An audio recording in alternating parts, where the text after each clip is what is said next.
Welcome to flagship segment of EduClad that is called Factual 5. हम इस segment में बातें करेंगे उन 5 फैक्ट की जो बहुत इंटरेस्टिंग और हमारे क्लैड पर्सपेक्टिव से बहुत इंपॉर्टेंट है। सो पहला फैक्ट जो हमारे बकेट लिस्ट में है वो है Indian agricultural waste recycling project wins prince William's inaugural Earthshot prize. So ये एक प्राइज है जिसका नाम है अर्थ सॉर्ट प्राइज और ये सबसे इंपॉर्टेंट इस प्राइज के बारे में क्या है, ये इनॉग्रल था, which means that this prize is given for the first time in history. ठीक है, अब हमारे लिए जिस तरीके का हमारे सेगमेंट का नाम है फैक्चुअल 5, सो हम इस फैक्ट को भी 5 पॉइंट में डिस्कस करें। फर्स्ट पॉइंट क्या है हमारा, ये बनाया किसने, ये प्राइज बनाया किसने है। सो ये प्राइज बनाया है duke of Cambridge and renowned British naturalist David Attenborough. ये बनाया किसने है, duke of Cambridge and renowned British naturalist, उनका नाम क्या है, डेविड एटनब्रो। अब हम सेकंड पॉइंट की तरफ बढ़ते हैं। इस फैक्ट के बारे में जो इंपॉर्टेंट है वो क्या है, ये बनाया क्यों गया है। तो जैसा कि हम सभी जानते हैं that there is a climate crisis going on, और इस क्राइसिस को लड़ने के लिए, इस क्राइसिस से छुटकारा पाने के लिए there are various campaign is running. So the aim to provide this or inaugurate this prize is to provide assistance and to provide inspire innovative ideas जो कि इस climate crisis से लड़ रहे हैं। ठीक है, so the aim to provide or to inaugurate this Earth Sort Prize is to provide assistance and to solutions to tackle the climate crisis. अब ये बात हमारे लिए इतनी इंपॉर्टेंट क्यों, प्रोजेक्ट, ये प्रोजेक्ट चला कौन रहा था, हमें ये चीज पता चल गई कि ये प्राइज बनाया किसने, ये प्राइज बना क्यों है, ये प्राइज किसी इंडियन फर्म को मिली है। तो ये किसको मिली है, ये मिली है टैकर इनोवेशन, एक ग्रुप है जिनका नाम है Takachar innovation. It is a organisation named as Takachar innovation led by mister Vidyut Mohan. Who led this, ये ऑर्गेनाइजेशन को लीड कौन कर रहा है, तो इस ऑर्गेनाइजेशन को लीड कर रहे हैं विद्युत मोहन। अब सोचने वाली बात है कि ये उनको दिया क्यों जा रहा है, ये इसलिए दिया जा रहा है कि उन्होंने एक अलग तरीके की अफोर्डेबल टेक्नोलॉजी बनाई जिसके थ्रू क्रॉप रेसिड्यूज को सेलेबल बायो प्रोडक्ट्स में कन्वर्ट किया जा सकता है। और ये हेल्प कैसे करेगा, ये हेल्प करेगा हमारे एयर क्वालिटी को इंप्रूव करने में। अब इस प्रोडक्ट में जैसा हम लोग अभी तक जानते हुए आ रहे हैं कि दिल्ली में पराली बर्निंग के कारण बहुत ज्यादा एयर पॉल्यूशन हो रहा है in near by neighbouring state of Delhi. ठीक है, वहां पे जब पराली जलाते हैं लोग तो दिल्ली के अंदर क्या होता है, दिल्ली के अंदर एयर पॉल्यूशन हो रहा है। ठीक है, तो वो पराली को टैकर इनोवेशन जो ऑर्गेनाइजेशन है उन्होंने एक टेक्नोलॉजी बनाया, अफोर्डेबल टेक्नोलॉजी बनाया जिसके थ्रू वो सेलेबल बायो प्रोडक्ट्स बना सकते हैं। ठीक है, तो इससे क्या होगा, कि आप प्रॉफिट भी गेन करेंगे after selling the bio product, and जो एयर पॉल्यूशन हो रहा था पराली बर्निंग के कारण वो भी रुक जाएगा। ठीक है, तो हमने इस फैक्ट के अंदर हमने 4 चीजें देखी हैं। पहला कि बनाया किसने, दूसरा ये बनाया क्यों गया, तीसरा हमारे लिए इंपॉर्टेंट क्यों है, इंडिया के लिए इंपॉर्टेंट क्यों है, क्योंकि ये प्राइज इंडिया के किसी ऑर्गेनाइजेशन को मिला। वो ऑर्गेनाइजेशन थी Tacker innovation led by mister Vidyut Mohan. और उनको क्यों मिला, क्योंकि उन्होंने एक ऐसी टेक्नोलॉजी बनाई जो कि क्रॉप रेसिड्यूज को सेलेबल बाय प्रोडक्ट्स में कन्वर्ट कर रहे थे। ठीक है, अब फाइनली एक बहुत नोट करने वाली बात है इस प्राइज के बारे में कि हमारे टैकर इनोवेशन के अलावा ये 4 और ग्लोबल लोगों को मिला है। ग्लोबली ये प्राइज टोटल 5 ऑर्गेनाइजेशंस को मिला है। ठीक है, सो अगर मैं सम अप करूं इस फैक्ट को, इस फैक्चुअल 5 के फर्स्ट सेगमेंट को अगर मैं सम अप करूं तो हम इस फैक्ट के बारे में ये जानते हैं कि ये प्राइज बनाया किसने। ये प्राइज बनाया है duke of Cambridge and renowned British naturalist David Attenborough. Second fact, इस फैक्ट के बारे में, सेकेंड पॉइंट इस फैक्ट के बारे में क्या है कि ये बना क्यों है, to inspire and to assist वैसे लोगों को जो इनोवेटिव आइडियाज के साथ आ रहे हैं to control climate crisis. Next, ये हमारे लिए इंपॉर्टेंट क्यों है, ये इंडिया के लिए इंपॉर्टेंट क्यों है, क्योंकि एक इंडियन ऑर्गेनाइजेशन, एक एंटरप्रेन्योरियल ऑर्गेनाइजेशन को ये प्राइज मिला है। नाउ ये मिला किसको, ये मिला है टैक्कर इनोवेशन, एक ऑर्गेनाइजेशन है जिसको लेड कर रहे हैं मिस्टर विद्युत मोहन, और उन्होंने एक ऐसे अफोर्डेबल टेक्नोलॉजी का इजाद किया है जो कन्वर्ट करता है क्रॉप रेसिड्यूज को सेलेबल बायो प्रोडक्ट्स में। और लास्टली एक फैक्ट बहुत इंपॉर्टेंट है कि ये प्राइज टोटल 5 लोगों को मिला है या 5 ऑर्गेनाइजेशंस को मिला है globally. Now the second fact into our bucket list is Air Chief Marshal visits Leh station to take stock of IAF operational readiness. So ये फैक्ट इतना इंपॉर्टेंट क्यों है? ये इंपॉर्टेंट इसलिए भी है क्योंकि यहाँ पे बात हो रही है एयर चीफ मार्शल की। ये इंपॉर्टेंट इसलिए भी है क्योंकि ये बात हो रही है लेह स्टेशन की। ये लेह स्टेशन टर्म, ये लेह स्टेशन इतना हमारे लिए इंपॉर्टेंट क्यों? तो सबसे पहले हम इसी पे डिस्कस करते हैं कि लेह स्टेशन इतना इंपॉर्टेंट क्यों। आपको याद होगा पिछले साल इंडिया और चाइना के बीच में तनाव बढ़ गया था, और ये जो एरिया है लेह स्टेशन का, यहीं पे वो तनाव हो रहा है।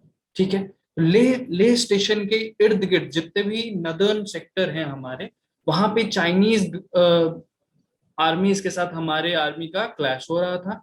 ठीक है, आपको याद होगा 5th में, अगर याद नहीं होगा, आपको ध्यान नहीं है तो मैं आपका ध्यान शोर ले जाऊं। If around 5th of May last year, there was a clash between Indian Army and Chinese Army, where both the state have deployed numerous number of or heavy number of troops and weaponry there. ठीक है, तो उसके बाद फिर diplomats के द्वारा इस चीज को सुलझाया गया। After diplomatic talks, two sided completed the disengagement process in Gogra area in August. So इस पूरे सिचुएशन को ध्यान में रखते हुए एयर चीफ मार्शल अभी विजिट कर रहे हैं लेह स्टेशन का और दूसरे नदर्न सेक्टर्स, जहां पे वो देख रहे हैं कि देयर इज सफिशिएंट स्टॉक और not. So the chief of air staff also interacted with the personnel deputed there. ठीक है, तो वहां का जायजा लिया उन्होंने, वहां पे जाकर देखा। तो इस फैक्ट में सबसे इंपॉर्टेंट बात जो थी वो ये थी कि विजिट कौन किया। सो विजिट किया है air chief marshal mister V R. Chaudhary ने। ठीक है, हमारे इंडिया के अभी जो एयर चीफ मार्शल है उनका नाम है वी.आर. चौधरी। उन्होंने लेह स्टेशन की तरफ जाकर विजिट किया। उन्होंने नदर्न सेक्टर में जाकर विजिट किया जहां पे इंडिया और चाइना के बॉर्डर है, जहां पे पिछले 2 सालों में बहुत ज्यादा तनाव रह रहा है। सो टू गेट रेडी और to be ready for any kind of hassle और any kind of you can say clash between the armies. So air chief marshal अभी वहां पे विजिट कर रहे हैं। इंपॉर्टेंट फैक्ट ये भी है कि अभी वहां पे अराउंड 50,000 से 60,000 ट्रूप्स दोनों साइड के हैं। ठीक है, सो ये नंबर ही आपके लिए बहुत इंपॉर्टेंट, ये नंबर यही दर्शा रहा है कि कितना ज्यादा इंपॉर्टेंट है लेह स्टेशन हमारे लिए अभी, जहां पे इंडिया और चाइना के बीच में रिलेशंस ठीक नहीं है। ठीक है, सो ये हमारा सेकंड फैक्चुअल 5 का सेकंड सेगमेंट था।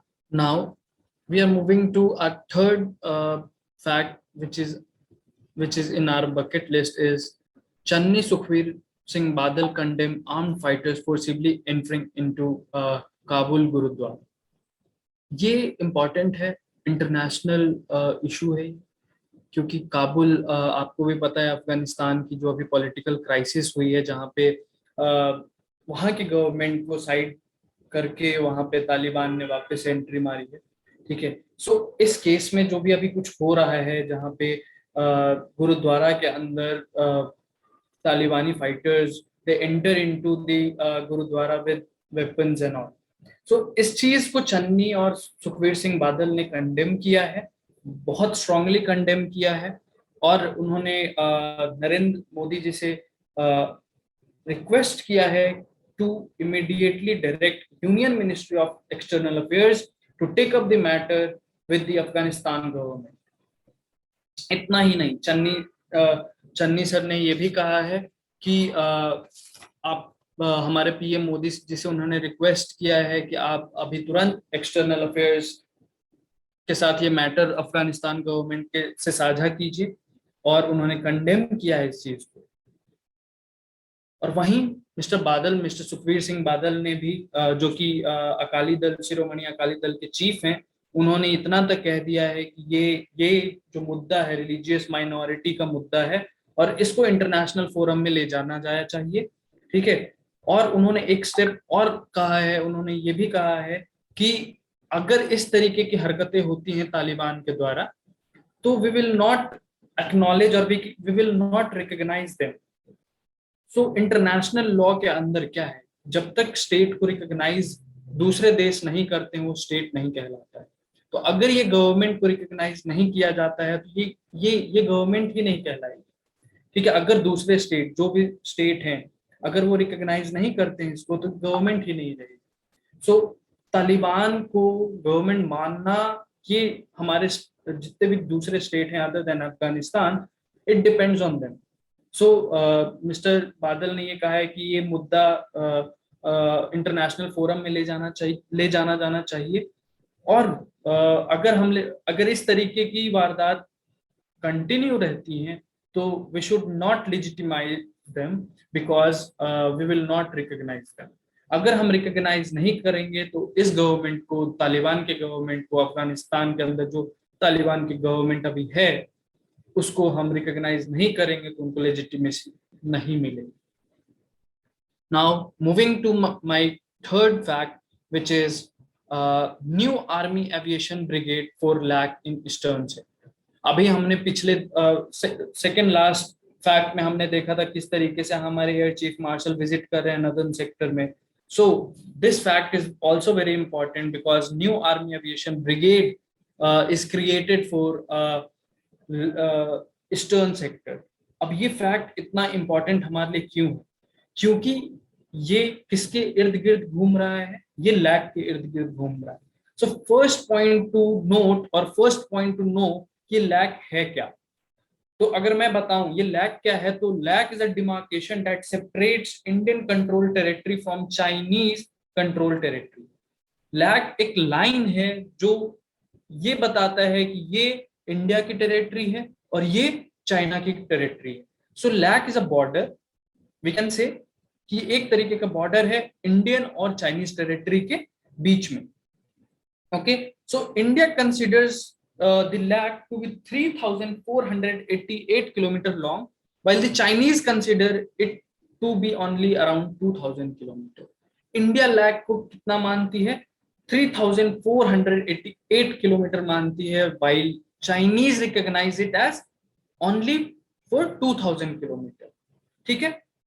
Now ये जो भी मैंने डायमेंशन बताया, ये 3 भागों में बटा हुआ है। The first sector is eastern sector, which spans Arunachal Pradesh and Sikkim.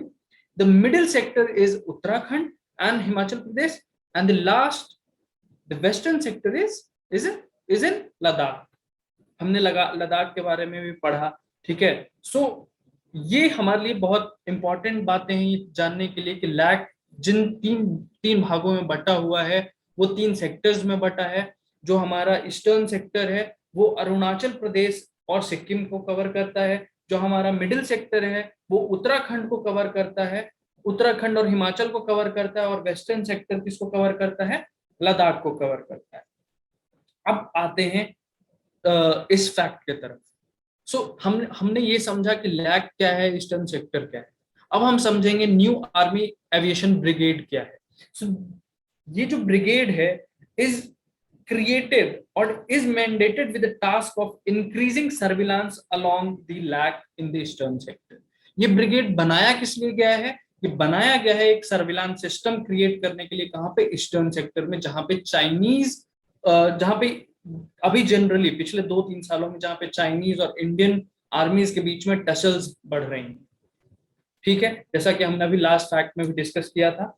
So the new brigade was raised in March at Misamari in Assam. ये जो ब्रिगेड है ये कहाँ बनाया गया था? So it was created in Misamari in Assam, close to Tezpur. और ये है कहाँ पे? ये तेजपुर के आसपास है। और it has capability such as advanced light helicopters, cheetah helicopters and Heron drones. So इस जो न्यू आर्मी एविएशन ब्रिगेड है, जो हमारा आर्मी एविएशन ब्रिगेड है, ये बनाया कहाँ गया था? ये बनाया गया था मिसामरी, असम में। असम में एक जगह है मिसामरी करके, वहां पे ये ब्रिगेड बनाया गया था। ये बनाया कब गया था? ये बनाया गया था मार्च में। और अगर इस ब्रिगेड के पावर के बारे में बात करूं, इस ब्रिगेड की इंपॉर्टेंस की बात करूं, तो ये बहुत एडवांस नेचर का ब्रिगेड है, जहां पे एडवांस लाइट हेलीकॉप्टर्स हैं। इस ब्रिगेड के अंदर चीता हेलीकॉप्टर्स हैं, इस ब्रिगेड के अंदर हीरोन ड्रोन्स हैं, ठीक है। So what is the function? So the important fact to note of this brigade is the function. So अगर जैसा हमने अभी अभी मैंने बताया आपको कि इस ब्रिगेड का काम है सर्विलांस का, ठीक है, जहां पे किस तरीके के हेलीकॉप्टर्स हैं। अगर मैं बात करूं तो एडवांस लाइट हेलीकॉप्टर्स हैं, चीता हेलीकॉप्टर्स हैं, हिरोन ड्रोन्स हैं, ठीक है। सो अब इसका फंक्शन क्या है? इतनी हाईटेक टेक्नोलॉजी से लैस जितने भी हेलीकॉप्टर्स की मैंने बात की, ये बहुत हाईटेक हैं, ये बहुत नए हैं, बहुत न्यू जनरेशन के हैं, ठीक है। तो अब इनका फंक्शन क्या है? इस तरीके की ब्रिगेड बनाने का रीजन क्या है? इस तरीके का ब्रिगेड बनाया हमने, तो इसका कुछ फंक्शन होगा, इसका इंपॉर्टेंस होगा। So the function of this new brigade is largely for intelligence, surveillance, and reconnaissance activities of the army. It has the capability to support the army for other objectives as well. So अगर मैं बात करूं इस brigade की सबसे important बात यह है कि ये बनाया किसके लिए गया है? बनाया गया सर्विलांस के लिए, ये बनाया गया है इंटेलिजेंस के लिए, और ये बनाया गया है रिकॉन्शियंस के लिए। किसके रिकॉन्शियंस? ये आर्मी के रिकॉन्शियंस के लिए बनाया गया, ठीक है। सो अब ये सारी चीजें हो गई, अब इसकी कैपेबिलिटी के बारे में बात करते हैं। जो भी ब्रिगेड बनाया गया है हमारा, जिसमें एडवांस लाइट हेलीकॉप्टर्स हैं, चीता हेलीकॉप्टर्स हैं, हिरोन ड्रोन्स हैं, इसको बनाया गया सर्विलांस के लिए, बनाया गया इंटेलिजेंस के लिए, बनाया गया। अभी क्या क्या काम कर सकता है? So it can carry troops in full battle loads. एक एक बैटल में जितने भी आर्मी की जरूरत होती है, ये ब्रिगेड उन सबको एक जगह से दूसरी जगह लेकर जा सकता है, in any kind of terrain, in any kind of battle ground. ये ट्रेचियस टेरेन में भी जा सकता है, किसी भी तरीके के वेदर कंडीशन को झेल सकता है ये, ठीक है। So this new army aviation brigade was is created to solidify our Indian army in eastern sector. Now moving to our last fact, that is our fifth fact, is Kerala flood and landslide. अगर मैं इस Kerala flood और landslide की बात करूं, तो this is creating again havoc in day to day life. पिछले 2 साल पहले भी ऐसी ही कुछ बाढ़ की त्रासदी हुई थी केरला के अंदर। So after 2 years this happened, and after 2 years rain, fury and floods have returned to haunt part of central and southern Kerala, ठीक है। जो आज से 2 साल पहले हुआ था, बाढ़ आई थी, जहाँ पे कई सारे लोग डिस्प्लेस हुए, कई सारे लोग की डेथ हुई, कई सारे लोग बेघर हो गए थे, ठीक है।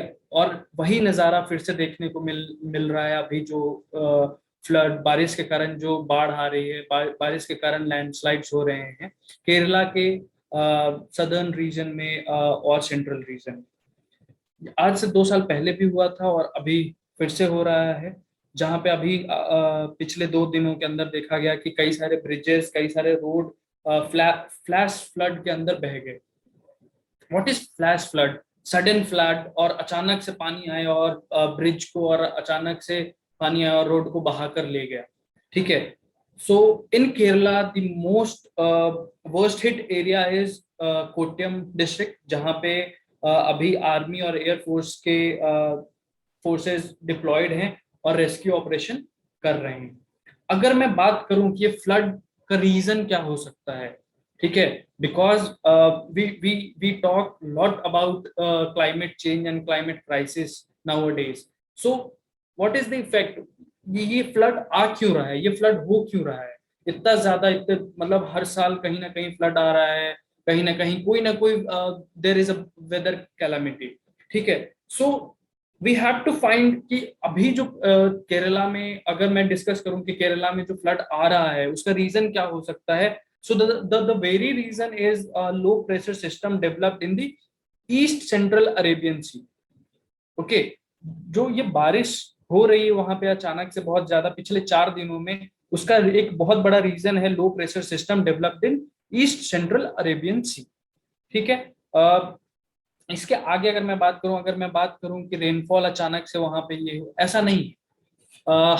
हम अगर इस साल की बात करें तो अबव केरला, केरला से ऊपर या सदर्न रीजन से ऊपर, ठीक है, अगर मैं वहां बात करूं तो northern, west, central, east area में बारिश इस साल बहुत कम हुई, मानसून के अंदर बारिश हुई ही नहीं इंडिया में, अदर देन सदर्न रीजन, ठीक है। जब मॉनसून ऊपर से नीचे की ओर गया है, ठीक है, जब वो जा रहा, जब ऊपर ऊपर बारिश नहीं हुई, ईस्टर्न रीजन में बारिश नहीं हुई, नदर्न रीजन में बारिश नहीं हुई, सेंट्रल रीजन में बारिश नहीं हुई, then after moving towards south वहां पे बारिश हुई, वहां पे अच्छी बारिश हुई। बट ये एक रीजन है कि वहां पे बारिश हो रही थी क्योंकि बाकी जगह बारिश नहीं हुई, तो जो मॉनसून है वो उधर ट्रैवल करके गया और वहां पे बारिश हुई। बट जो अभी पिछले 4 दिनों में जो बारिश हो रही है उसका रीजन ये नहीं है, उसका रीजन है जो वहाँ का नेचुरल फिनोमिनन है और वहाँ का लोकलाइज्ड फिनोमिनन है, जो कि लो प्रेशर सिस्टम क्रिएट हुआ है अरेबियन सी में, जिसके कारण वहाँ पे बारिश बहुत तेज हो गई और जिसके कारण वहाँ पे फ्लड आया और लैंडस्लाइड हुआ। और इस फ्लड एंड लैंडस्लाइड्स के अंदर काफी लोग काफी लोगों की डेथ हुई है, काफी लोग डिस्प्लेस हुए हैं, कई लोग मिसप्लेस हैं, कई लोग मिल नहीं रहे हैं। बट स्टिल गवर्नमेंट के द्वारा वहां पे रेस्क्यू ऑपरेशन चालू है। Government, the state government has announced a relief package of 4 lakh rupees. तो ये गवर्नमेंट की तरफ से एक बहुत बड़ी बात है कि वो ऑपरेशन, क्योंकि अब ये एक प्रोटोकॉल है कि जब कभी भी इस तरीके की कैलामिटी होती है तब हमारे रैपिड फोर्सेस और हमारे जितने भी आर्मी पर्सनल्स हैं जिनको डिप्लॉय किया जाता है इस रीजन में to create to support people और to run operation which is called rescue operation, ठीक है। और इस ऑपरेशन में फिर आप लोगों को बचाते हैं। तो ये स्टेट गवर्नमेंट ने एक स्टेप और लिया है जिसमें उन्होंने 4 लाख का एक पैकेज दिया है डिपेंडेंट्स के, जो कि विक्टिम्स हैं इस लैंडस्लाइड और फ्लड के। So that's all for today's factual 5। हम इस फैक्चुअल 5 को कंटिन्यू करते हुए अब कल कल मिलेंगे। सो enjoy your day and do watch this video. Okay, thank you.